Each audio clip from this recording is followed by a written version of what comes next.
And welcome to everyone. Good morning if you're in the East Coast, very good morning if you're on the West Coast. And to those of you from around the world, whatever part of the day you're enjoying, we welcome you. We're excited to have you here.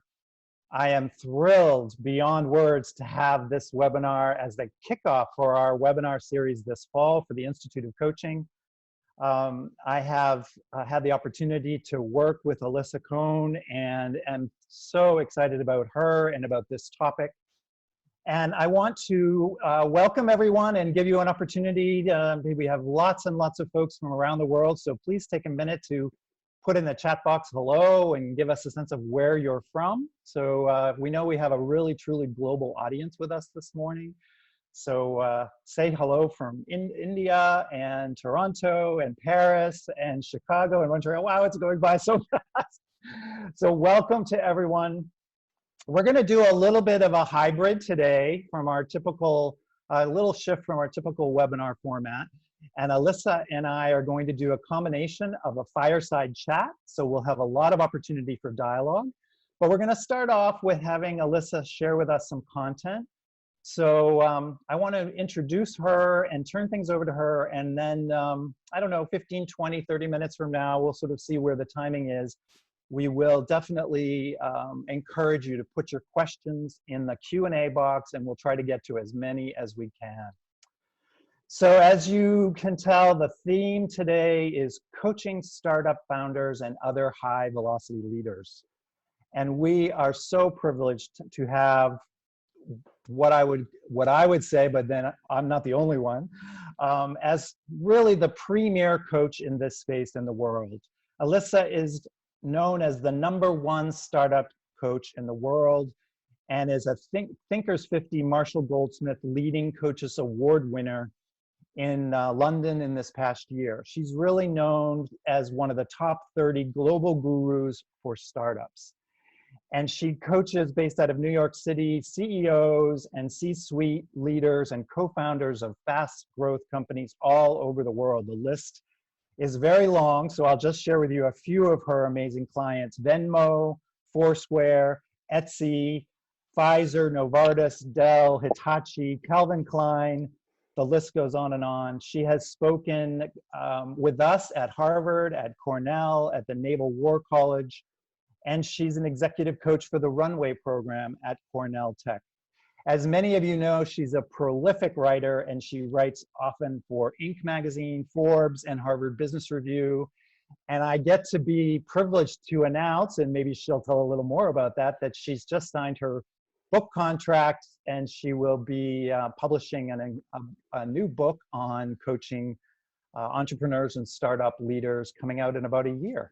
So I'll let Alisa tell us about that. Very, very exciting, and certainly a welcome addition to the literature that all of us look for as coaches. I am particularly excited because I do a lot of coaching in this space, so I know I'm going to learn so much from today. So I just want to welcome you, Alisa. It is a privilege to have you, and let me turn it over to you, and you can take it away. Amazing. Thank you, Jeff. Thank you, Sue, for your help. And thank you, everybody, for joining today. I echo good morning and good evening and good afternoon. And I guess I thought I would start off by giving you a little slice of life, right? So here's a slice of my life. Last week, I was on a call with one of the founders I work with, and we were unpacking recent events.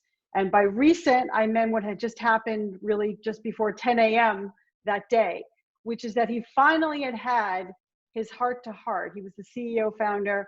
He finally had the heart-to-heart that he'd been meaning to have with his CTO co-founder, who was also a childhood friend. So they were skateboard buddies together, and they grew up together, and they had started they founded the startup together about 3 years ago. So he had this heart-to-heart that he'd been meaning to have because they've been butting heads over, frankly, almost everything since the startup began, since they founded the startup 3 years ago. And in particular, at this point, they were talking about the role of COO, that the CEO wanted to bring in. The CTO was vehemently opposed, and they'd been sort of dancing around and not talking about it for quite a while. They finally had this heart-to-heart. So that was one thing we're unpacking. At the same time, we were unpacking that he had signed his first 7-figure deal. That was very exciting, and we were talking about that. And then we were also talking about the fact that just yesterday, the day before, his indispensable employee, had talked to him about giving his resignation in.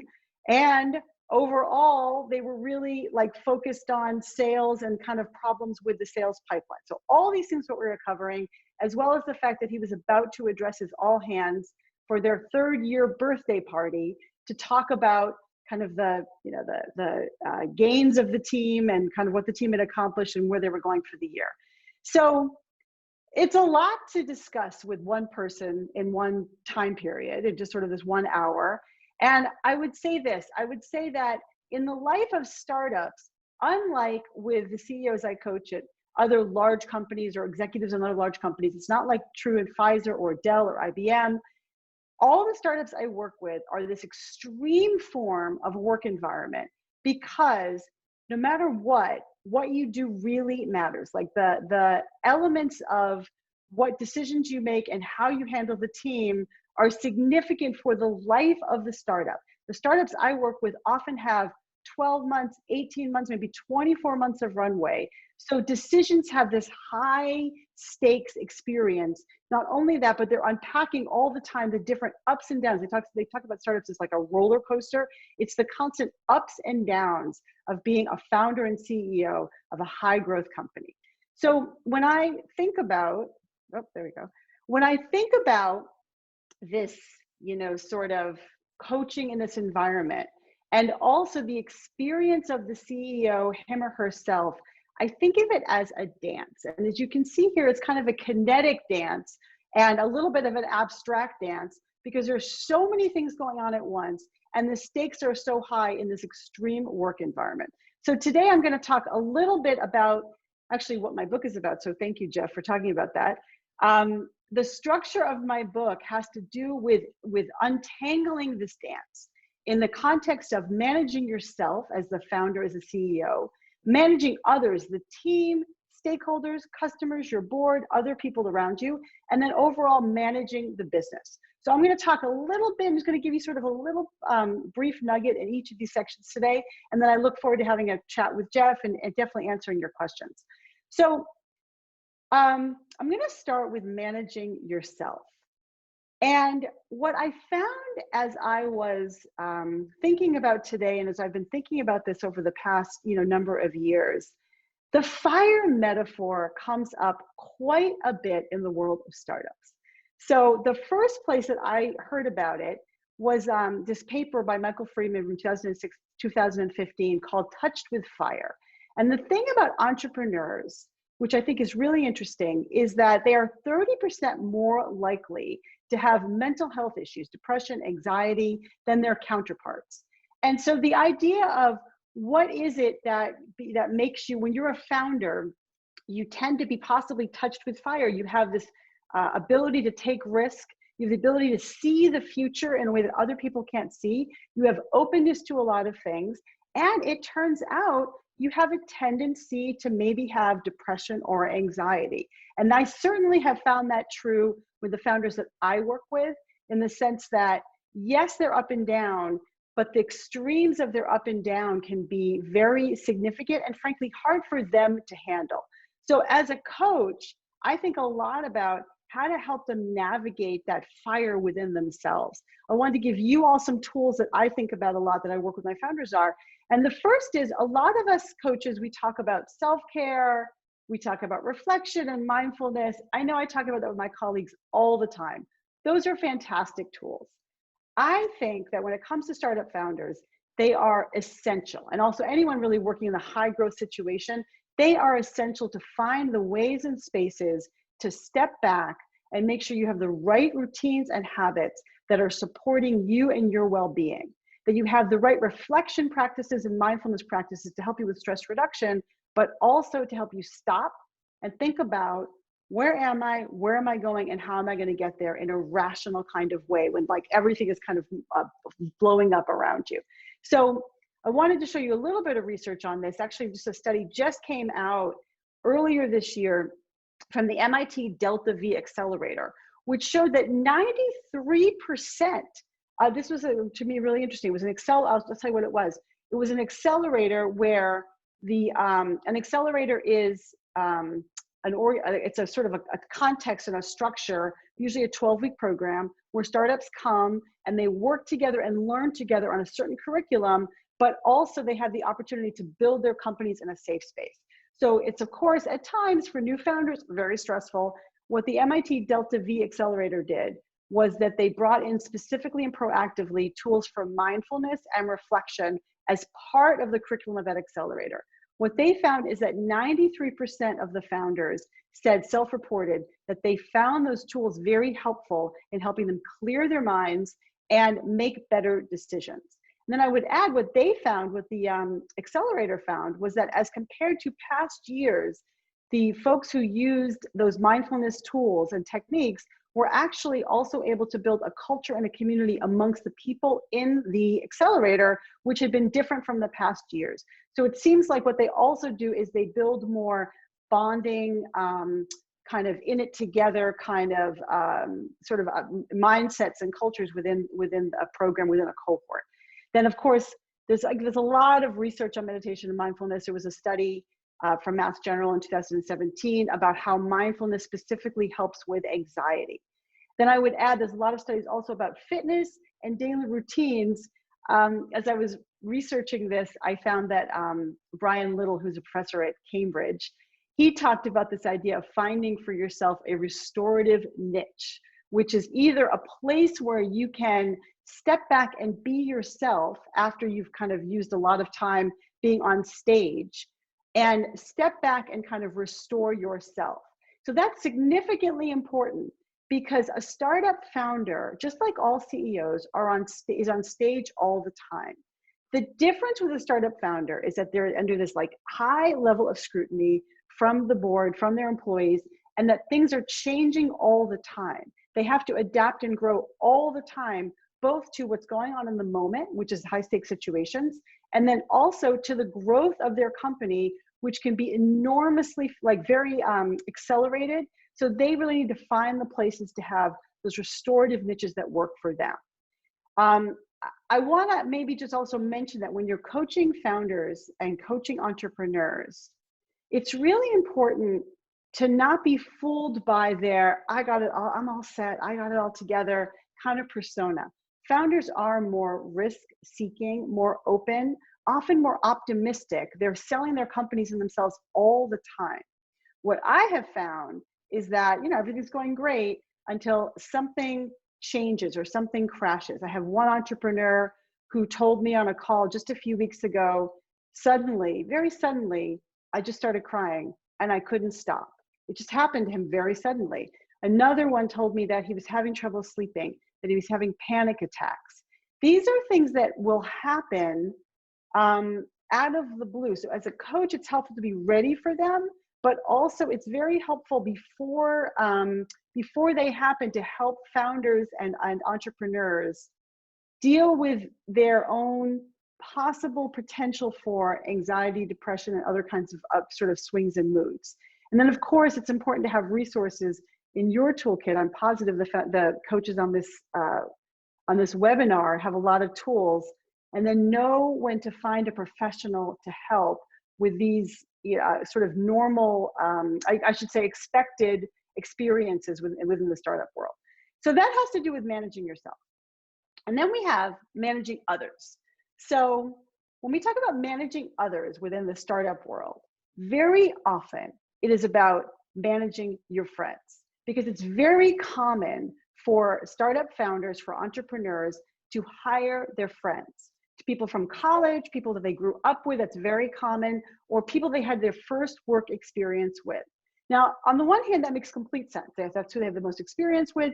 They trust them. When you saw someone pull an all-nighter at college, you want them on your team, absolutely. And also, who else is going to believe in you besides your friends? Also, very often the founders are young, and it's kind of fun to think about building a company with your buddies. So there's a lot of reasons and kind of support for hiring your friends, at times even hiring family members. The problem comes when you have this conflict with your friends. So Noam Wasserman is really one of the top researchers of startups. He studied 16,000 companies in his data set. He's now the dean of Yeshiva University, and he's the author of Founder's Dilemma. So what he points out is that founders make these early decisions in co-founding, in co-founding and also in early founding teams. And he calls them the 3 R's, the decisions around relationship, roles, and rewards. So relationships have to do obviously with not having conversations with friends about what might happen and what the reality of working together in this extreme work environment is going to be.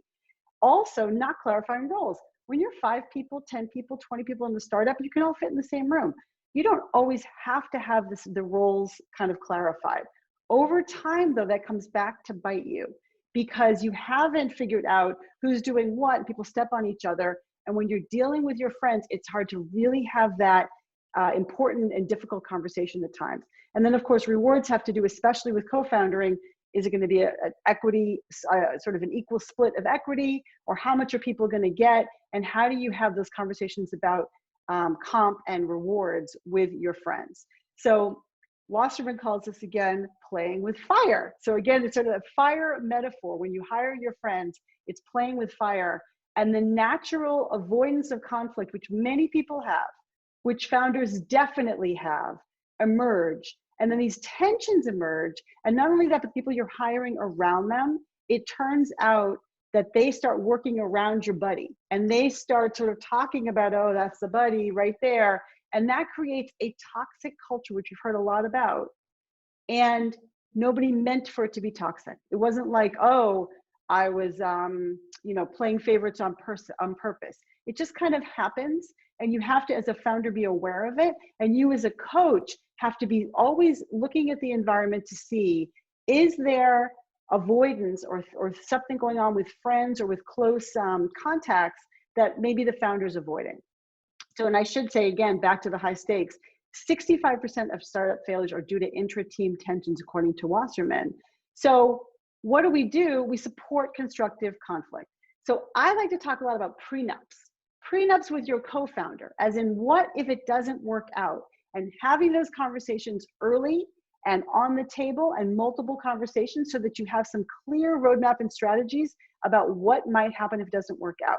Not only that, but when you hire your friends, coaches helping the founders recognize that when they're hiring their friends, they want to have the conversation with them, which is, if we are successful, and I hope we will be, I'm probably going to bring someone in over you who's going to be more seasoned and going to help us all win. And that person you're going to be able to learn from. And honestly, that's a good outcome, as opposed to what often happens is that people feel they're getting layered and it's not fair and they're so loyal. And then there's that sort of tendency to not bring in more senior people when you really need to. Also, I always use 360 feedback, not just to talk about the founder and the executive I'm coaching, but also to find out more about the company culture. You learn a lot when you ask open-ended questions, which is also why I tend not to use tools. I tend to do interviews because you get so much rich data, what's actually going on. As a coach, I would ask you to proactively ask about the relationships going on, and then to do something that everybody hates doing, which is role play. I'm constantly asking the executives I work with, and certainly the entrepreneurs I work with, to role play the difficult conversations that they need to have with their co-founders, with their friends, with really any employee, but certainly with their friends, because it's a more sort of nuanced and difficult conversation. And then, of course, offering to facilitate that can be very helpful in pushing forward the game. Now, again, I know that in all companies, there is conflict avoidance at various times.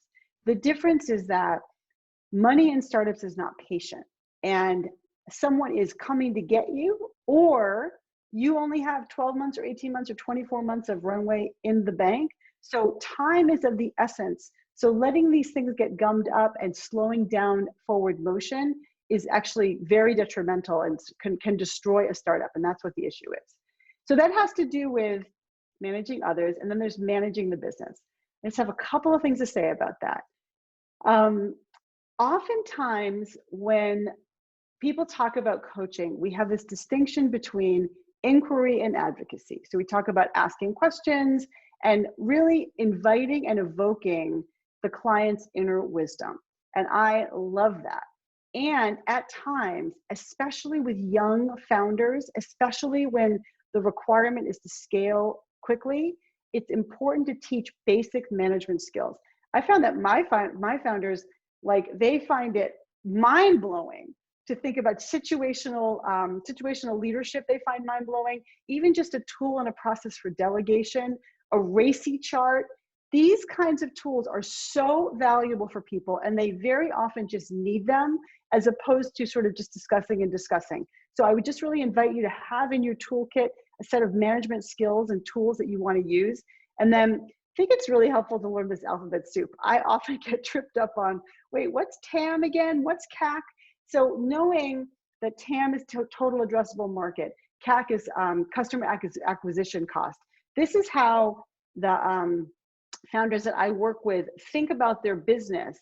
And what's really important is to get them to think about their business, because very often when the growth is up and to the right and they're growing 85% or 135% year over year, that feels great, but they haven't always actually done the work of forecasting how much they should be growing. Maybe they should be growing 200% and they're only growing 135%. So being able to help them through that, but knowing the language of startups and knowing the language of business in this kind of realm can be very helpful for you as a coach to, I think, gain credibility and then also add value. So that's what I got. I look forward to taking your questions. Hey, Melissa. Hey, Go Alisa, go back and go through that list, because I don't know all of those things. Well, I'm happy to share. Okay, I'm happy to share. So Lean Startup is a methodology made famous, popularized by Eric Ries, which has to do with the way you can put products together, which lead to MVP, which is the minimum viable product. So the minimum viable product is like the least you can do. I love this because I'll talk about actually Fresh Direct. So Fresh Direct is a company that you go online and you order your groceries, and they obviously go to some, algorithm, and they go to some warehouse, and then ultimately you get groceries to your door. That's great. Their MVP, minimum viable product, was when they first launched, was that somebody, tells them the groceries they want. They go to the supermarket. They get those groceries. They put them on a truck, and they've got like 20 people they're doing this for, and they're bringing them to you, because that's how you learn. That is not scalable, but that was for them an experiment to see, is anyone going to actually order their groceries online? That's an example of MVP. There's many examples. Should I keep going, Jeff? I think so. I think it'd be really helpful. Yeah. Okay. I recognize them, but not everybody may recognize all of these. Okay, great. So Agile has to do with a way of software development. If you don't know about Agile as a coach, I would invite you to look up Agile. It's also a way of life and a philosophy. It has to do with the way we meet, the way we forecast and size projects, and then the way we sort of think about what we're getting done in 2-week sprints. So it's a very powerful process. It's a programming process, which has kind of seeped into day to day. And it's different from planning everything all at once and planning it out all the way to the end of the year. It's more like, let's plan for 2 weeks at a time and see how far we get and see if we need to adjust. OKRs are objective key results. KPI is, what's a KPI? Is basically key performance indicators. Key performance indicators. Thank you.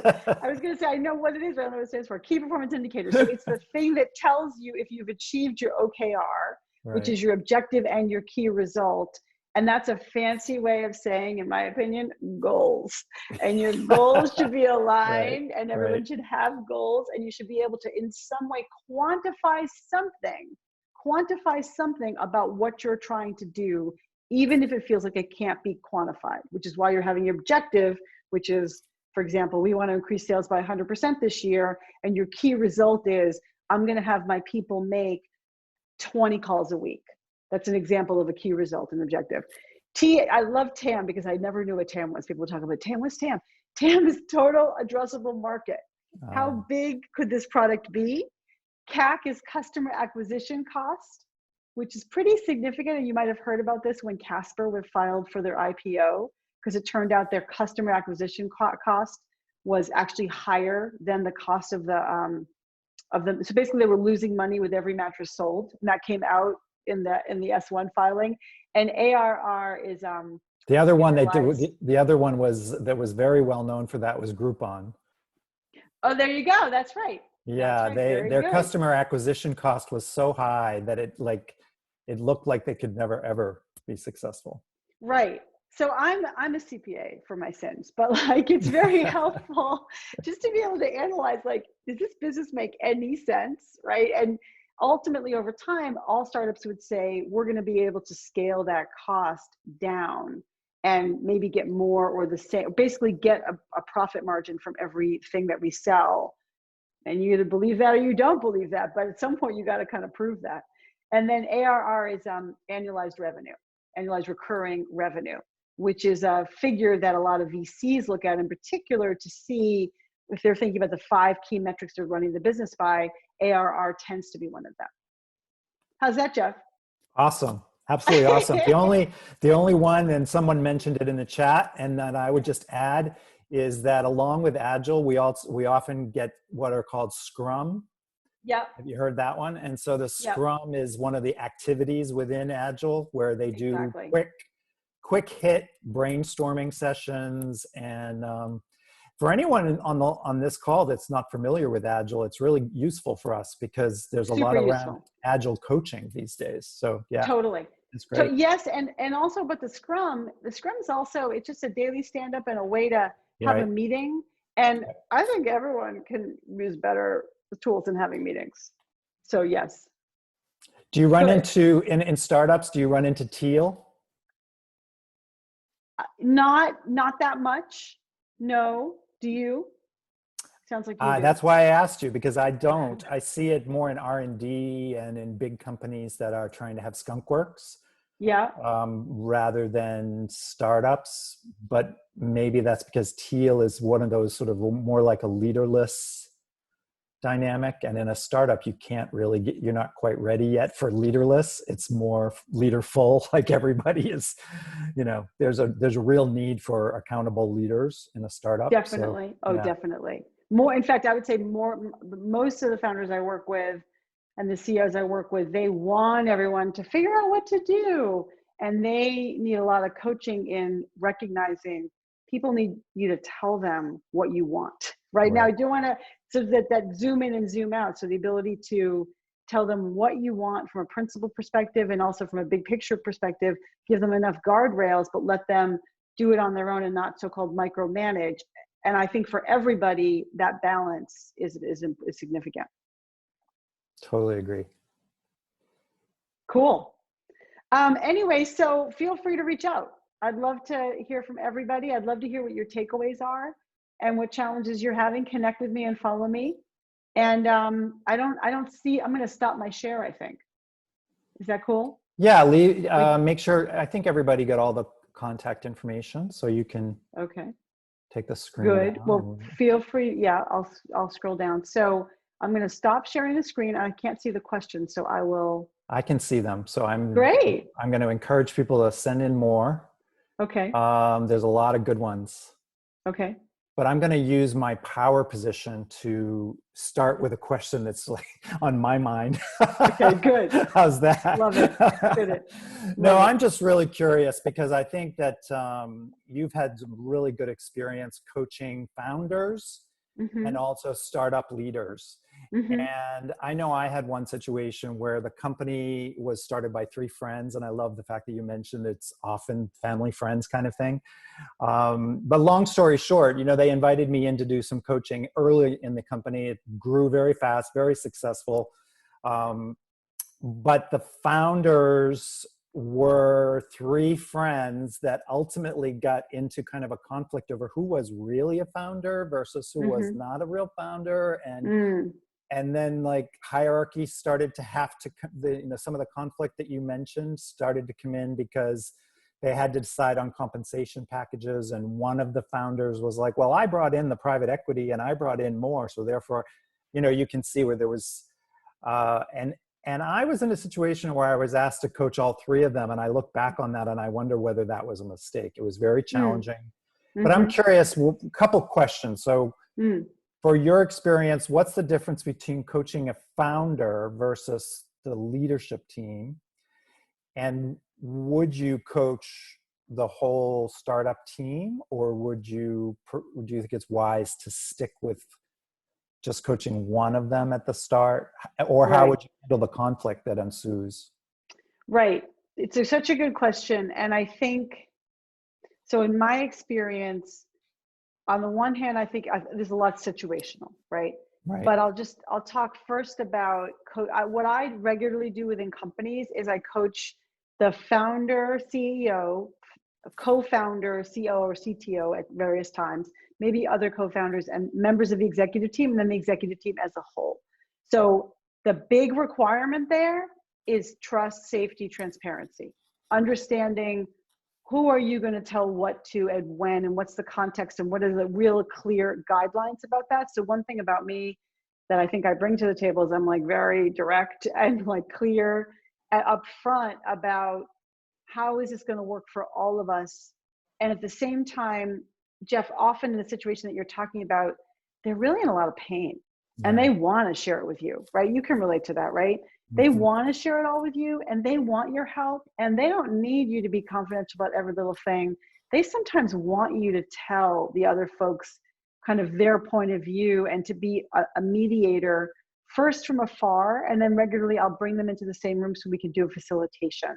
And then also, I just had a similar situation happen with a founder and a co-founder where the equity split was that the founder CEO got more than the co-founder CTO, and he That's was more exactly what senior. happened in my situation too.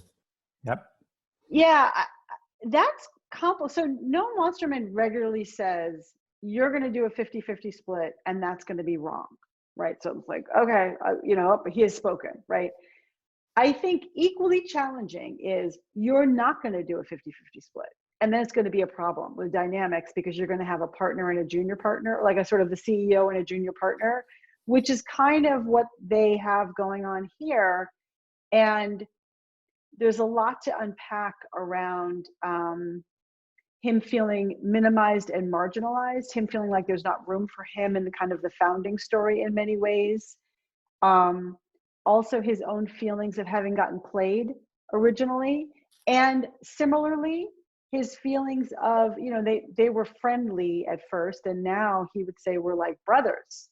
So how do you then process your kind of anger on? That's where I think a coach can really help, because a coach can both support the feelings and receive the feelings and talk through and unpack the feelings, and then help turn that into, ultimately you've got kind of 2 or 3 choices here. What do you want to do? And help them be satisfied with their choice. And also, almost always a conversation has to be had. So help them get prepared for and role play that discussion, and sometimes serve as a facilitator. Yeah.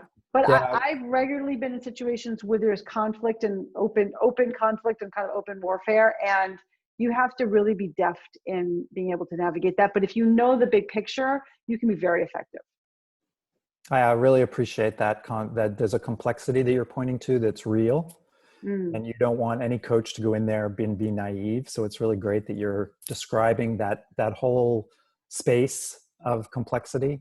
And I love mm, what you're sharing about helping them role play their conflict, because a lot of it is them not really knowing how.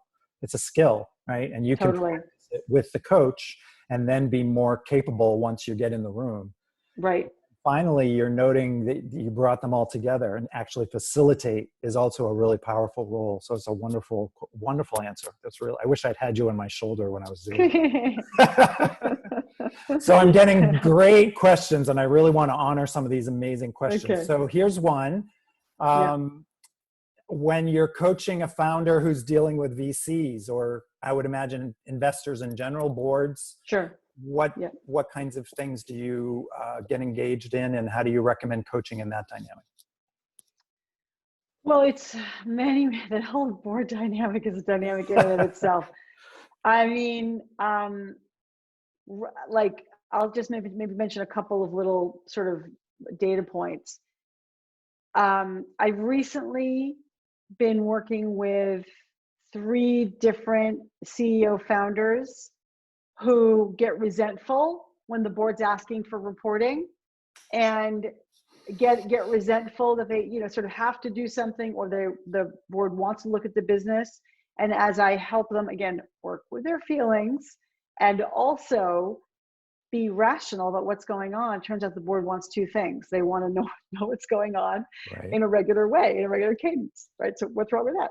So it turns out not to be a problem. It's more like they made it mean, this is a lot, I didn't really talk about imposter syndrome, but regularly entrepreneurs will have imposter syndrome, like, who am I to run this company? And so they made it mean the board doesn't trust me, which is not what was going on. So that's one element. It's like managing yourself and managing others. Right. And then other elements are that there'll be one loud board member that takes over the whole board. And really, with boards, it's just so they have their own dynamic. And very often it can be the loudest voice wins. Not the best idea, not the most qualified, just the loudest voice. And the CEO has to really manage his or her relationship with the board. And I tell my CEOs, it's like that's having another direct report, and it's a special direct report. So you've got to think about, how do you manage that board, the dynamic? And I would always encourage them also to take control of the meeting. So have an intro question, have an icebreaker, do good meeting dynamics. That's going to help you have a good board meeting and kind of manage the board. At the end of the day, though, also there are, Jeff, to your point, like, there's disagreements, as in, you guys should sell, we don't want to sell, right? Or, this Series C coming up is not a good deal for us, we want to take it, as well as disagreements amongst the board around strategy and where they should be going. So those are definitely topics we get into. Yeah, no, that's great. I think I love what you shared, your framing of seeing the board as as almost another member of your staff. Yeah, It's reminding the founder or the leaders that they have to lead in every domain, right? Not totally. just looking Yes, down or looking across. That's really great. totally. Yeah, and also owning your power. Right. Yeah. Beautiful. So I see 2 questions. One's coming from Rick, and the other one is from Peter Jansen and Rick, and I'm going to combine them. I hope they don't mind. But I think it's a great question, which is that sometimes the founders and the leaders of a startup or fast growth company will kind of not have time for discussions around values and culture building and things like that, or identifying the mission and all of that. It will feel almost, I know in my case, it felt like fluff when I brought that up. I had one CEO where he's like 4 years into the company, and I said, you really should start to think about building the culture. And he's like, oh no, we're not really ready for that. And then I said, the culture's already being built. If you don't pay attention to it, it's going to happen without you. And he was like, oh, wow. Okay, wait a minute. Right. So how do you coach these fast growth founders that maybe younger, maybe, to think about things like values, mission, culture, all of that kind of thing? Yeah, it's a great question. And it does feel like fluff, like values and culture. I work with a founder who's not in his 30s. He's already had 2 or 3 kind of big jobs, and he's founded this company in his 40s. So it's not like he hasn't seen it in the workplace. And he was very reluctant to even talk about culture.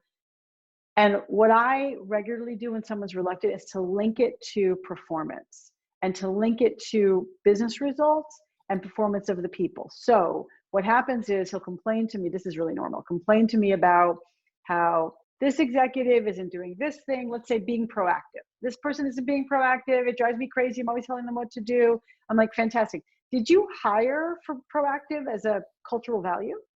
And he's like, what? Why would I do that? Like, what do you mean? And so bringing it up in that context, and then helping them see that you can actually codify values that are not just like, we're having integrity. People think about values, Jeff. It's like, kind of mundane, lifeless. Do what I say, not what I do. What I say, not what I do. Right. So not really sticking together with integrity. Plus, a lot of them have seen it stuck on the wall as a bunch of bullets. Yeah. And they're like, we're not going to do that. Totally. And it's like 12 of them, and we can't write. So just to say that I don't blame them for having some cynicism about values and culture. I Right. like to step back and just say, let's just talk about what you want to build and the people you want to hire and how you want them to behave. And let's see if we can synthesize down from that some things that are really important to you. And then I would add, these days, I think you can point out culture mistakes that you don't want to have in your company, right? Because Jeff, like what you just said, your culture is being built around you. Right. And when you're not noticing or paying attention, then God knows what's happening. And then you don't want that to be on the Wall Street Journal. When bad things are happening, you don't want them to be on the Wall Street Journal. Yeah, no, well said. I think getting them to think about it early on and finding, Yeah, for me, I mean, Michael asked the question, how would I have done it differently? I think, for me, it's about realizing when you think about values or when you think about culture, what are the words that will resonate with whoever you're working with? And so right. translation, right? Totally. And as you just said, hiring people is a value decision. So if you can bring that up, that was a great Right. example. Then that Mm-hmm. makes them start to think about, oh, well, what about the values of the people? Then that translates into the values of the team, which translates into the values of the organization. So great. Right. Right. And helping We're them see getting, that chain over and over. exactly. Getting a bunch of questions related to distinctions, which may be great for you to comment on. So the distinction between business advisory, Mm-hmm. right? Because you talked about business model and you talked about some of Mm-hmm. those acronyms are very business framing. Yeah. So whether you do sometimes become a business advisor to a startup, and then the difference between coaching and facilitating, which can sometimes be a little dicey, right? When you're kind of, okay, I'm coaching these two people and then I'm going to be invited in to facilitate the conversation. How do you navigate the roles, I guess, is the bottom line in those kinds of situations? Yeah. So the one that's very straightforward is business advisory.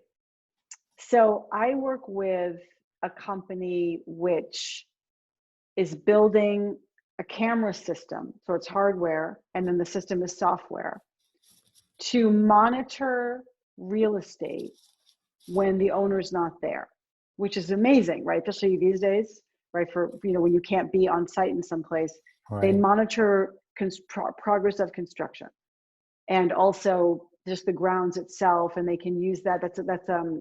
It's a record to have in case anything happens, you need to look back at it. Just to say, no, I have no insight into that space. Like I'm learning everything. Like that's so interesting. It's like very clear that I'm not a business advisor, and I should be able to understand him when he says our CAC is like this, the TAM is this, we're really shooting for this ARR. All I want to be able to do is to understand the words he's using in order to then help him achieve his goals from a leadership point of view and a team point of view and a dynamics point of view. Never, I have to say never a business advisory point of view. And I'm Got it. also on the advisory board of a couple of companies, and there I can weigh in at times on areas that really play to my expertise, both in coaching and leadership, and also probably business experience in general. I think it's an interesting question, the distinction between a coach and a facilitator. I mean, I think as everybody who's a coach knows, it's like when sometimes your best self as a coach is when you're facilitating it, right? When you're bringing it out of them and facilitating them to remember what they already know, to take a breath and just think about it a little bit, to unpack knotted and tangled issues. Like on the one hand, I'm feeling this, and on the other hand, I'm feeling this, and there's also this going on, and this feels really petty to me, right? All those things are at play being human. So you're always facilitating a person. And again, with clear roles and guidelines and guardrails around what's transparent and what's confidential and my specific role. So regularly I'll say, I'm not here today as her coach. I'm here to facilitate us all to have a great meeting. I'm very into also before meetings as much as possible to be a little bit, I can feel like school teacher, like, okay, my name's Alisa. My role is to facilitate. That's Marcy. She's the leader of the team and the leader of the meeting. That, like I like actually kind of going through the roles so that we all know what role we are here to play. And then sometimes as a facilitator, if I'm also coaching the CEO, I can do live coaching with that person's permission inside of the meeting. And that's very powerful. But I agree that it's helpful for you and everyone to be clear on your role at that given time. Yeah, I think that's really well said, and such a great learning for all of us that, at any given point in the role, in your engagement, your goal is to support the growth and the success of the organization and the leader. And Right. it may call upon you to wear different hats. And I always get into these challenging questions with folks, especially when I love ICF and I love all the competencies and all that, but there's sometimes these issues around whether we should give advice or whether we should only do consulting, and is there a difference? And at the end of the day, I think you said it beautifully, we're there to serve the client, the needs. And what makes it work is our ability to have a meta consciousness around what we're doing and then to be explicit about the role. So today I'm facilitating. And I might switch into coach. I might put on my coach hat if Mary's okay with that, Totally. Or very clear that I'm really not a McKinsey business strategist. And so I'm not here to give you the 5-year plan. If you want to do that, I'll be happy to work with the McKinsey person or whatever, But I think being very explicit about how we see our roles and how we might change them is really helpful. Yeah. And being adroit in that shift, because Jeff, as you were saying that, and I think you said that so well, don't forget, all of our leaders need to do that same shift, right? Now, I'm letting you vent, direct report. Now, I'm actually trying to hold you accountable to something that you haven't made, right? So it's that shift for all of us as leaders that we have to be getting better and better at. Right. Totally agree. Mm-hmm. So I know I'm scrolling through questions, and I apologize to anyone if I can't remember the name, if I miss the name, because I get excited about a question and then it goes by. But I want to ask this question that came up around the timing of this particular client base, because I know I've run into situations where I'm introduced or referred, especially sometimes by a friend of mine who's a venture capitalist, who'll say, well, we're going to invest in this company and the CEO could really use a coach or a founder. And then they'll come back to me and say, oh, no, we're not ready. It's too early. You mean the founder will say that? Yeah, the startup, they don't have time. They're still focused on. So the question is, it's a little bit of a two-part question for your experience, and when is it the right time to get engaged with startups? And have you run into situations where they push back on you, or they act like they don't really need a coach yet, come back in a year when we're further along? What is the timing, the best way to enter, all of those kinds of. I mean, all of the above, I just got a call from a young founder in Kuwait. And she said, I mean, to say they're pre-seed, it's like, I don't think you guys even have a company, right? But I give credit that they're like, okay, we're getting a founding team and a coach. That's what they're doing. Okay. That by itself is amazing. Yeah. I know. It's amazing. And then how are they going to pay for it, right? So that is a question. So I've gotten plenty of those kinds of calls. When the board introduces me in, I've had 2 experiences. The board member, the VC that I'm connected to, and I certainly have a lot of VC contacts who want to introduce me. They have a great relationship with their CEO, and they say, Alisa's great, you should talk to her. And then either we do something together or we don't. And that typically, is all well past Series A, let's say Series B and more, because they just have more capacity to both find the time and have money to pay for it. And sometimes the firm wants to pay for them to have a coach.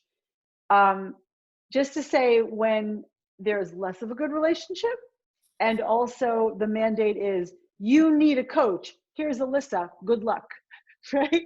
That doesn't work very well. That's actually never worked. Right. And I recommend against that. I'm happy to meet anybody, because very often somebody will say, oh, that person will never get coached. And then we meet each other and they can see value for themselves, and to their credit, they want to get coached, even though maybe it wasn't a great setup. And I think people always want an invitation to, you can grow and change. Here's my invitation, or not, up to you. But it just doesn't work as well when the board or the investor is like, you have to do this here. And then the last thing to say is that I met a CEO of a startup probably year 3 of their company. And we met a couple of times and he was like, I'm good. I'm really good. And then I did some management training for them and I worked with a few executives. And 2 years later, he's like, how come everyone else gets to work with Alisa and I don't? Right? So it was the right time. Like 2 years later, it was the right time for him. But when we first met, it really wasn't the right time for him. And sometimes everyone's on their own learning journey. You guys know that. And sometimes for whatever reason, the moment becomes right. I think often because of some bumps and bruises. I think that can be a real opening for people. Yeah, I totally appreciate that. I think of the 2 or 3 times that I had a CEO startup founder who kind of changed his or her mind about coaching. And it was when, in a couple cases, it was when really key hires didn't work out. Oh yeah, yes. Yeah. Really Yes, key hires. Like I've got to hire my definitely. first CFO, or I used to be the head of sales and now I need a head of sales. Right. And then all of a sudden that 6 months later, that person didn't turn out to be what they thought. And it's like, whoa, do I have a blind spot? Right. Maybe. Yeah. Right. So Yes, yeah, that's very astute. timing is everything. Yeah. We're getting a few good coaching related questions. So maybe Yeah. that can be a little bit of a shift of focus because we talked about sort of the business interaction. So one question is, what are your favorite tools? Whether there's your favorite psychometrics that you like to use with assessments. What are your favorite questions that you like to use with CEO founders? Yeah, that's probably a good start. I don't want to bombard you, so go for that. Well, anyone who knows me knows I love Interview 360. I love 360, specifically on interview. And I did this at a very fast growing law firm. So they were both a startup and a law firm. Fascinating. And Yeah, that sounds like a they, contradiction in terms. I A know, I fast-growing law know. firm. I love it. I know. It was wild. And and they were great. We spent a good like year together, me coaching a number of different people, including the founder. And so, okay, great. We're gonna do 360 feedback. And we sat down and I did this with a number of people. And then, 3, 4, 5 people later, I said, so what have you heard about this process? And he said, I've heard you make a great lawyer. so I'm like, yeah, totally true. Because I'm very detailed, right? That's why I like 360. So I like to do interviews. He's not collaborative enough. What do you mean? Tell me more about that. Well, he's not collaborative. He doesn't collaborate with us. Yeah, I do. I understand that. Tell me more about what it would look like if he was collaborating with you, right? Like I like, what do you mean, right? Because people often will use this language and they don't know what they mean. So I like to pull it out of them. Because as you know, there's so many different nuances of what it means to be collaborative and what does it mean for you that he's collaborative as compared to somebody else. So you can get a real great picture of somebody. I also love Hogan. I love the Hogan assessment. I think it can also provide great insight into the team. Yeah, I use it a lot too. Yeah, Hogan's great. From the Although it's a point of lot of view, information, sometimes I've had a couple of, in their fast moving, they're like, this is 60 pages, Jeff. You really want me to read through this whole thing? I And know. I'll say, yeah, but you can skim it and just mark the parts that jump out at you. And by the way, it's a heavy lift getting them to take the assessment because that's also, and they're like, oh, it's so weird, right? You hear voices in your head, right? Yes. In terms of questions, I'm kind of like a connoisseur of questions. I love that. And I also like kind of the provocative questions. So people will regularly say, ask a question, they'll say, I don't know. And I'll say, well, what if you did know? What would it be if you did know? And that does unstick people, right? Because they think they don't know, they're not that confident, but they know, sometimes they know. So I like to give people more invitations to answer. Another provocative question I will ask is, are you sure it's the right question?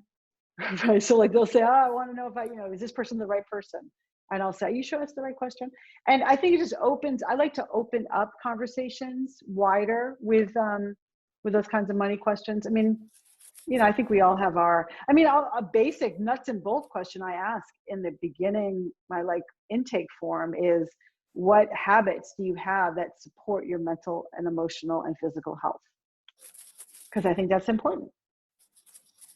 Yeah, that's Yeah. great. I love your phrase, connoisseur of questions.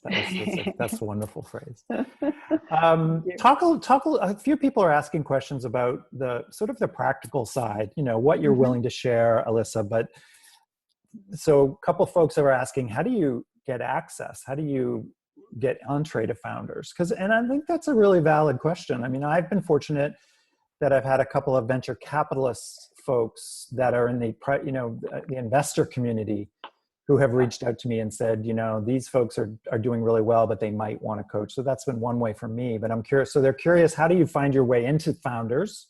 Because sometimes they're small companies and they're younger folks and they're not big public company. They're not as easily visible. So that's the first part.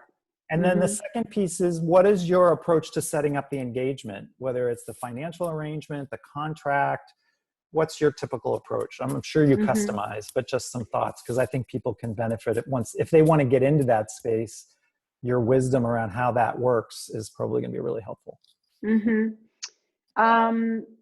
So for the first question, so I've now been coaching startups for like 15 years. And so I've built a lot of relationships with the CEOs who refer me and the venture capitalists who refer me. And I'm also on what I think everybody should know about entrepreneurs is they have these, underground railroad systems. And so once you show up on the underground railroad system somewhere, you can get referred that way if you have a good experience with you. Just literally yesterday, I had a conversation with a company because I had been referred by the startup COO group. And 3 people referred me to this because they put a note on this group. We're looking for a facilitator and a coach for our, for this situation. And 3 people referred me. So it's about figuring out where those channels are. It's certainly also networking with your existing network. Everybody on this call has a great network, one way or the other, and you may not know any founders, and you may not know anybody who knows founders, but I guarantee you know somebody who knows somebody who knows founders. I guarantee you. So I like to start also with, why don't you go interview a few founders and see what they would be looking for in a coach and what would be meaningful and captivating to them. Also, I write a lot now about entrepreneurship, about startup leaders, about founders. I profile founders also. I think, getting your writing game together, including just on LinkedIn or Medium posts, if that's what you have as a starting point. Those things help if you make points about entrepreneurship, but then you have to get knowledgeable in entrepreneurship. So I think it's networking through all those different channels and also getting your own mindset around what you have to offer. One thing I will say is that I have a really esteemed colleague, like very substantial person, great guy, excellent coach and advisor. And he started working in startups. We were having lunch and he didn't know that I was working in startups and had been for decades, so over a decade. And he told me he started working in startups. That's great. He said, it's like the Wild West. I know, man. Yeah, it is. So you have to be ready for that. The rhythm is just different. It's different from large companies. And it's hard to always, because I'm not saying large companies have crises too. And some of the large companies I work with are constantly running late or canceling things. So that is also true in large companies. But with startups, it's this puzzle of what can happen during a day, which it's a lot. You have to be sort of ready for that. Yeah, that's great. Yeah, I think that the networking and developing a reputation for having some knowledge in that space is really key. Yeah. So what about the way you contract? Any tips for folks? Because contracting in that space can be also a different, more daunting. It is, because everyone's got a different sense of budget on this. And I personally think a lot about how strategic is this client for me? How much do I want to work with them? How much do I believe in what they're doing? Because there's a lot of overhead on like it being the Wild West in some ways. So those are the kinds of things I think about. I typically try to contract for 6 months to a year on whatever I'm doing. And that's true for all either startups and also large companies I work in, because I just don't want to keep talking about it, right? Like it should be a fixed period of time. I don't want to keep talking about it. And then a lot of people wonder about taking equity. So I've had some wins and losses in that. Let me tell you, the losses are not fun. They hurt, but the wins are good. So, my other experience is that when you want equity, because you know the company's going to be valuable, they hold their equity. Like they know the value of their equity. So sometimes equity can be hard to get for companies where you want it the most. So that's like a whole dance in and of itself to have that conversation. Yeah, that's the kind of thing where you should hire Alisa to be your coach if you get that situation, Happy right? to do specialist advising on that. I had to learn I've that the learned a hard lot. way when I Yeah. was so excited that someone offered me 0.03%, and it sounded great. I know. But it didn't. I mean, maybe 0.03 if it's Amazon, but Well, but 0.03 of Amazon would be fantastic. yeah, Depends on when. exactly. Depends on when. Exactly. Yeah, you're so right. Great question coming in that connects to startup founders at a different point in life. Now, I don't know if you've run into this, but if you have, people would love to hear about it. So people that are experienced or have already been executives in a very large company, this person didn't put their name, but they said worked with a large high-tech world company, but decides to switch to entrepreneurship. Any thoughts about coaching in that vein when you may be dealing with somebody who's at a different stage in their life? Yeah, absolutely. I mean, I profiled and worked with Jane Friedman, who's the former CEO of HarperCollins, and then she up and joined her startup, and she started a startup which was about digital rights and backlist book rights, and she had to relearn everything. Everything you think you know, because especially CEOs of large companies have a lot of span and scope, and they're not used to directing newer employees who need more direction. They're not used to being as hands-on. I just spoke to an Israeli founder who's 53. He's had both a successful career, and this is his third startup. And he was telling me about a sort of a sensitive situation. And he said, I'm a third-time founder. Like, how could this happen to me? And so it's again the Wild West. I mean, what happens is it's like the fog of war, it surrounds you all the time. And so I think executives who are older and more seasoned and bring a lot to the table need to recognize that they can make rookie mistakes too, and that the adjustment is going to take something for them to adjust to the scale and scope that they need. But I will also say, even though we think about founders as young, and a lot of my founders and my entrepreneurs and the teams I work with are young, average age of founding a company in the US is about 43. So we have a stereotype of the way it is, right. But it's actually not. Also, a lot of the companies that get founded, startups that get founded, are family businesses, or also you would not call them startups because they're not high growth, they're small businesses. There's a whole area of non-public companies, non-Fortune 500, that are very fruitful, and they can really use help. I mean, this was really wild. I worked with a family business where there were 3 cousins who were involved, and it's just the dynamics of that is very interesting, because you're dealing with the family and Christmas and Thanksgiving and all that stuff, as well as them working together, and clarifying roles was not simple. And there's a lot of different intricacies in all of it, no matter how experienced you are.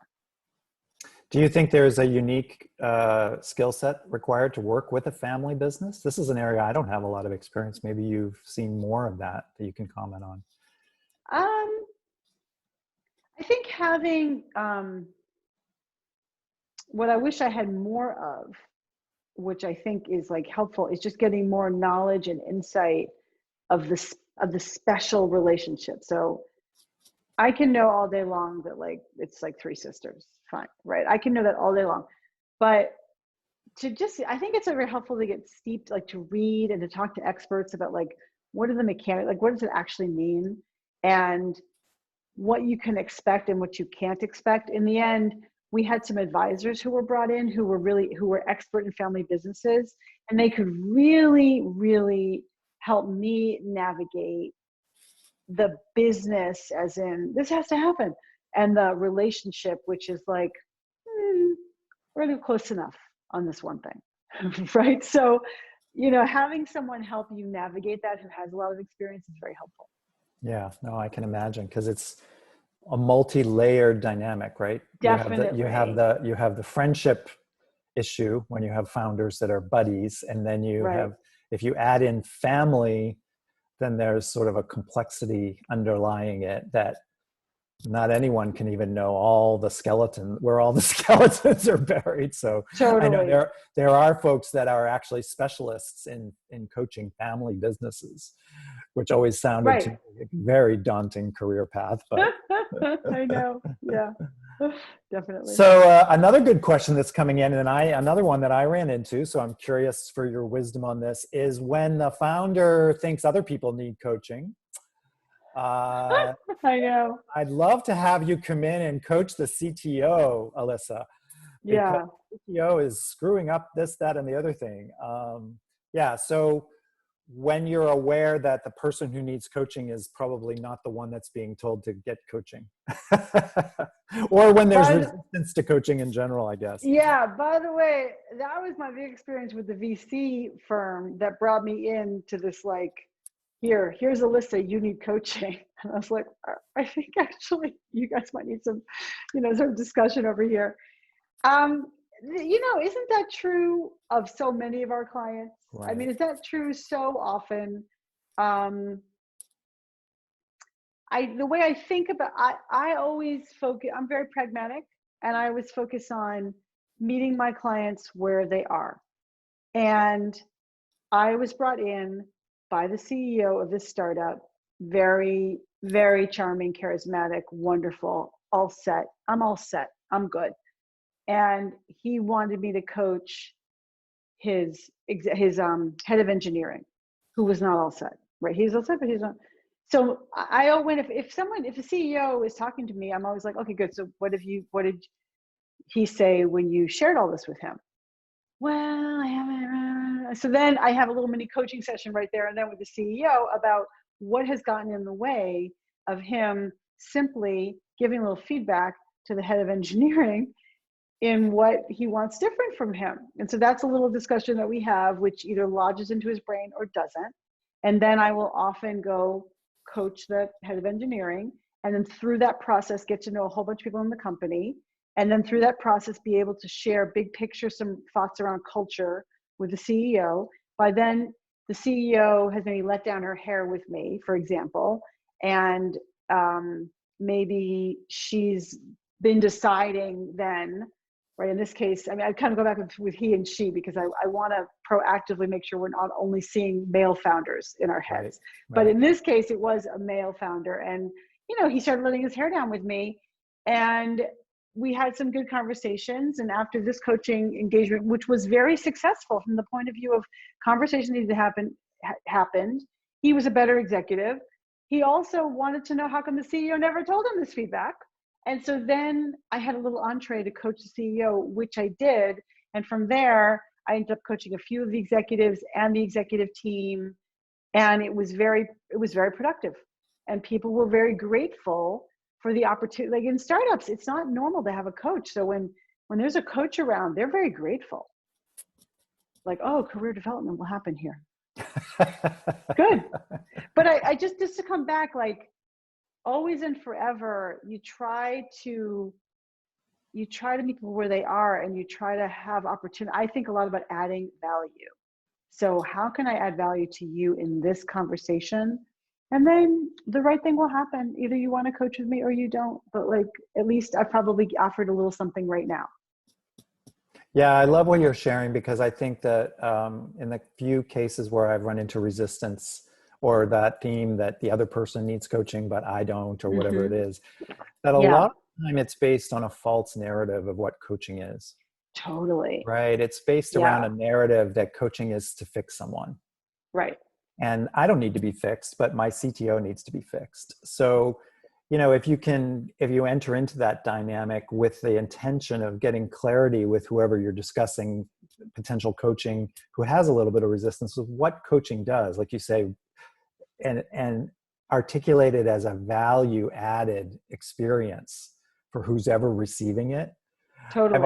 I've often circled back around to that situation where the very person who resisted coaching is like, well, I want some of that. And Totally. it's because they Exactly. had to change their story about what coaching is. Exactly. And Yeah. to exactly right. And to your point, the narrative, right? Helping change the narrative, but also for me, it's like getting the experience of being coached.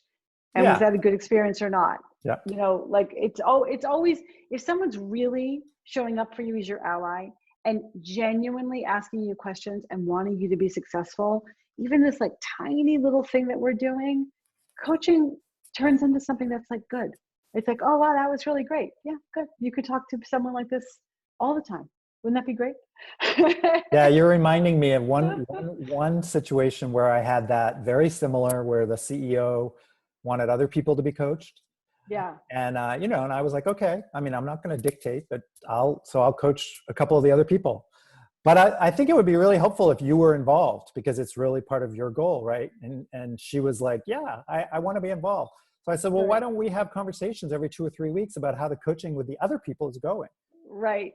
And then Exactly. after having 3 or 4 of those conversations, which was supposed to be about the other people, Right. she said, this is really helpful. And I said, you realize that I'm coaching you. She said, Right. oh, you mean, but you didn't sign up to do that. And I said, well, I Right. don't mean it flippantly, but in a way, what I'm sharing with you is helpful to you too, right? And it was like, oh, the light bulb went on. She was like, Right. well, maybe you should coach us all, right? So it was all just about changing the story she had Totally. about Right. coaching. So Right. that's great. I love that. So Annette has a wonderful question, which is, I love even the way she worded it. How do you coach the client to get off the fast train rhythm of a startup when things start to slow down a little bit? Because startups go into they don't always go at that crazy pace. Mm-hmm. So as things evolve, is there a way to help them with the rhythm? I think she's asking about the Yeah. There evolution. are so many metaphors about startups. So I talked about the fire metaphor. Actually, one of the CEOs I talked to recently, he said building a startup is like starting with like a little fire and kindling, and then suddenly it roars into a flame. And Right. that's good, but oh, it can burn, right? So, but you can go, but his point was when it's kindling, you have to be aware and you have to be feeding it all the time. But when it's bigger and a big bonfire, you can step away more. And I think it's about helping CEOs grow in their roles to understand that early on they need to be over the fire, really, nourishing it and whispering it and feeding it, and that over time the fire is burning and they can shift their attention to other things. And I'll combine that with, for all of us, pacing is important, right? So you can't be running a marathon year after year after year after year. You have to be able to take some time to stop. So it's about getting in the habit of taking time off, getting in the habit of having a vacation, and really having downtime, which is very hard for founders, especially like the first 3 years or the first 5 years, even the first 7 years, finding ways to step out. But I would add really understanding your evolving role and helping them. I think the role of CEO and the role of founder CEO changes sometimes every 6 months, definitely every 18 months. And so it's helping them prepare for that shift and what that's going to look like, and then make that shift so that they're at the right level of attention. And some people, some people like to work. I'm not the kind of person that says you have to work at a slower pace. I think they can learn to shift their attention to different things and sometimes take up hobbies or passions or external relations or investing or philanthropy at the same level of intensity that they're doing the startup, if that's what their next shift is. That's interesting because there was another question that came in from Lisa Orlick about whether or not you've coached a super successful entrepreneur who's then wondering what's next. Yeah, what's next is a big question. Absolutely. It's what's next from the point of view of purpose and meaning, what's next from the point of view of structure. A lot of the uber successful founders that I coach, two things. A lot go on to found new companies, right? They keep doing it, right? They keep doing it. It's kind of their way. And then others who, especially a couple who are older, are they're trying to figure out how to bring this, I want to say purpose and meaning, but it's not purpose and meaning. It's not just like philanthropy and spending more time with family. It's like structure and the way to feed my inner need to be doing something and moving forward and achieving goals. I think that's what it tends to be about. And so it's about how do I help them frame what they want to go do in the context of making it a goal achievement, which is what they really want. And then also people change, as in like, that was really important to me. And now I got this great family, or now I got a lot of money and I have freedom. And so I want to be able to use my freedom either to have fun or to do some sort of good in the world. Yeah, that's well said. I think my experience with a few of that situation has been helping my client get reconnected to their why, right? To their purpose. Yeah. Because the why definitely. may not be the same one as it was the first time around. Also, definitely. I'm sure you've run into this, but I have with a couple of very successful entrepreneurs, but they found startup world painful. Like, oh yeah, they're like, I'm glad we sold the company and I'm glad I have nine figures in my bank account now. Oh yeah, because I'm exhausted. So funny. One founder said to me after his first company, he said, I went home, the money got wired to his account. I handed the bank statement to my wife and I slept for 3 days. Yeah, it's like exhausting. One of the founders who I worked with, he asked another buddy of his founder and said, because they got bought, they had a great outcome. He said, when does the clench in your stomach go away? Oh, wow. Yeah. Which, yeah, it was really powerful. Yeah. Yeah, it's a visceral, physical. Yes. So I'm going to ask you one more specific question, and then I want to take the last few minutes to give you a chance to share maybe a little about your book or just general wisdom of what you've learned.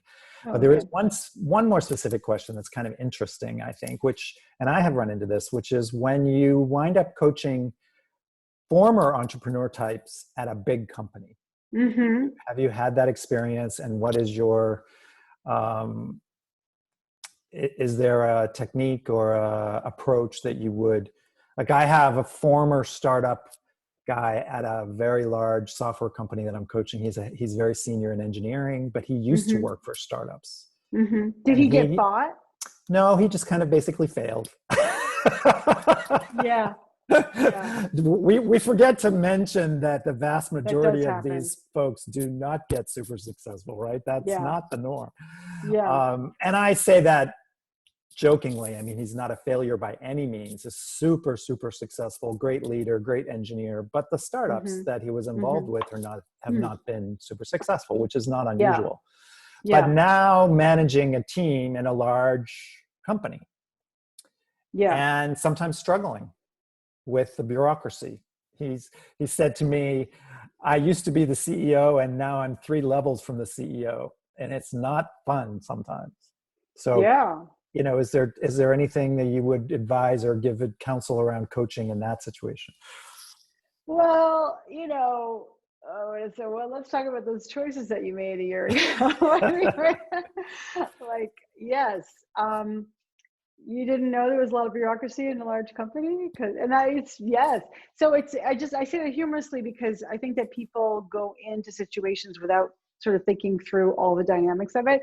I do know someone who I'm now coaching who's exactly in that situation. He came from the startup world. I didn't coach him in the startup world, but now he's in this large company. And I would just say he can't believe what it takes to get a decision made. He can't believe all the meetings that we're having and we're just repeating each other over and over. And I'm like, really? No one told you?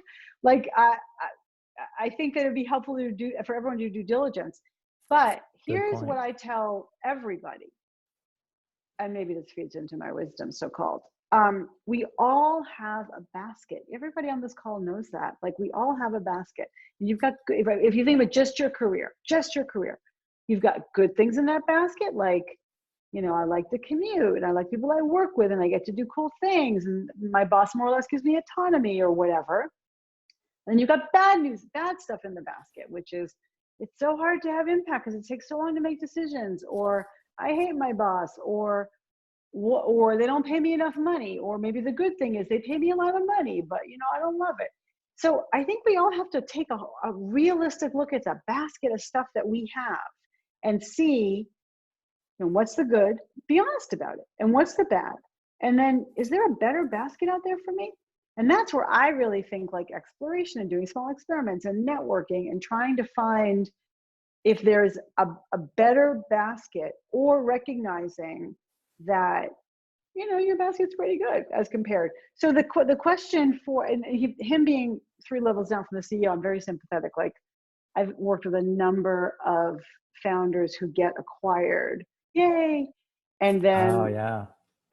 and by the way, they are still CEO of their company. Right. That's also extraordinary, right? They're CEO of their company, but they have this other CEO they're reporting into. That's a Or, tough dynamic. Yeah. right, not even. Okay, so that is very, because they used to be the boss, and they had successful experience, and now they did not get trained in the sort of red tape of corporate politics. They didn't get trained in, wait, why is she saying no? I don't even know who that is. Who is that?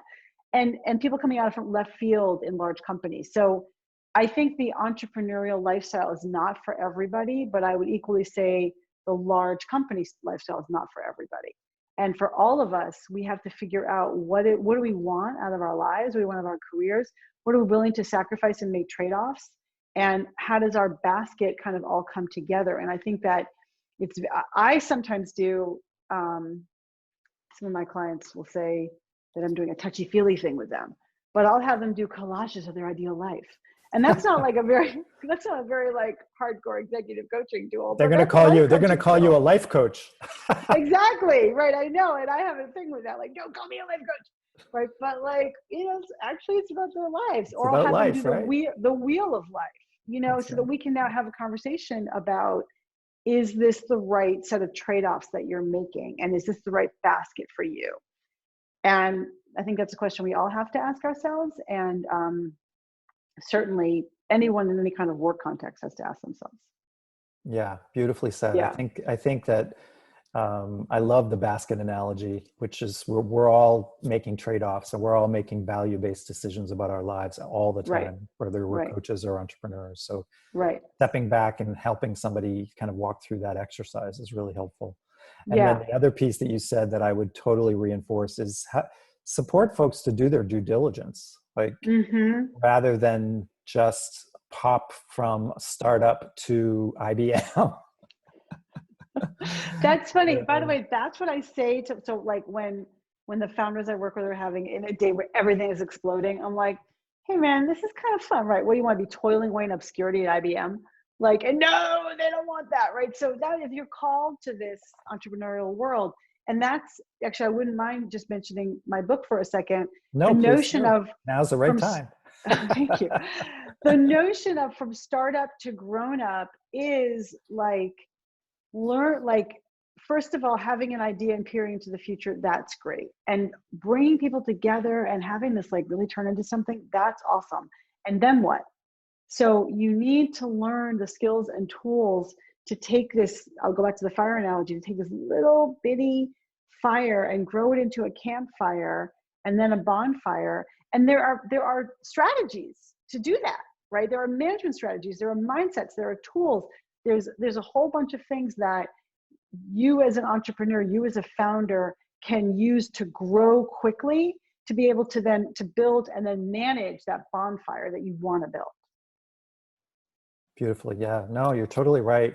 I mean, what I love about what you're sharing, Alisa, is that it's actually reminding me that in a sense, all of our clients are entrepreneurs. Yes. Right. I mean, this is sort of a false dichotomy. right? In a Yes. sense, we all have to think of ourselves as a startup these days. And Yeah. we all have to think about what fast growth, whether it's fast growth business or fast growth human, Right. how do we take ourselves to the next place? And that's really what Totally. we're trying to help with as coaches. Yes, exactly. As So, help with as coaches, and then also help also ourselves as coaches, right. that we are sort of also on that journey. So do you want to, since you did bring up your book and we have a last couple of minutes, do you want to just give people a preview and then send them off? The preview is that I signed the book contract last week. Very So exciting. thank you. So the preview is that it'll be out in October, and it's going to be really the structure is managing you, managing them, and managing it, managing the business. And the notion of how do you integrate those elements together, and really it's a guidepost from how a founder goes from wanting being someone who wants to build a product to someone who wants to build a business. And that is a growth journey, it's a spiritual journey, Right. it's an emotional journey, but it's also just a tools journey. So that's what the book is going to be about. Very cool. Well, I want to wish you the best with that. I'm very excited to see it appear on the shelves sometime soon. Thank you. And just on behalf of the Institute of Coaching, I want to take a minute to just thank you for joining us, giving us your wisdom and your time. I think I didn't get to all the questions, so we will save. We do print these out. Sue keeps a list of all the questions. And you did put up your contact information. I don't know if you want to take a minute to stick that back up real quick. Sure. You want to, encourage folks to get in touch with you through LinkedIn or any other way that you'd like. Sure. Feel free to be in touch. That's not it. That's not it. There it is. There it is. Great. I'd love to hear from you about your key takeaways just by email. I'd love you to download my questions to spark conversations. I said I'm question connoisseur. And I think particularly during COVID, it's been helpful to have people to have structured dialogue, and definitely connect with me on LinkedIn. That's great. Yeah. Well, I look forward to seeing you again very soon in some format. And I want to thank you again for joining us. I want to thank you, Jeff. Thank you so much for helping facilitate this and for facilitating me these past few months on this process. Thank you. Oh, it's been a pleasure. And I also just want to remind everyone, in a couple of weeks, we're going to have a really interesting webinar with Dr. Helen Turnbull, who is a world-renowned expert in bias, unconscious bias, and the topic of inclusion and coaching people to become more aware of their unconscious bias, which is certainly very timely. So be on the lookout for that. And everyone, please take good care, be safe, and hopefully we'll see you all again very soon. Thanks, Alisa. Take care. Thanks. Bye, everybody. Bye, Jeff.